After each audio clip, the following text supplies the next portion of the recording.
आपल्याकडे fancy one piece आलेले आहेत, मी वेअर केलेला पाहू शकता। अशा प्रकारचे भरपूर अशी व्हरायटी आलेले, 350 व 250 ओढणीचे, 350 व विदाऊट ओढणीचे 250 ला खूप छान अशी व्हरायटी आहे। जॉर्जेट कपड्यामध्ये छान छान अशा व्हरायटीज आहेत।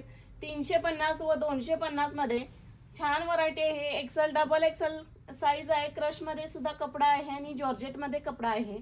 व्हरायटी पाहू शकता, खूप सुंदर अशा व्हरायटीज आहेत। 350 व 250 मध्ये हा ट्रिपल एक्सेल आहे, हा कॉटनचा स्मॉल साईज आहे, हा डबल एक्सेल आहे व्हाईट मध्ये। खूप सुंदर अशा व्हरायटीज आहेत, एकापेक्षा एक छान छान अशा व्हरायटी आहेत। ज्यांना हवे असतील तर ऑर्डर करा। ओढणी आणि विदाऊट ओढणीचे आलेले छान छान अशा व्हरायटीज आहेत। 250 व 350 जो वन पीस आवडला असेल याचा स्क्रीनशॉट घ्या आणि व्हॉट्सअप करा। भरपूर अशा व्हरायटी आहेत आपल्याकडे, एकापेक्षा एक छान छान अशा व्हरायटी आहेत। आणि युट्यूबला याचा परत एकदा व्हिडिओ टाकलेला आहे अगोदर।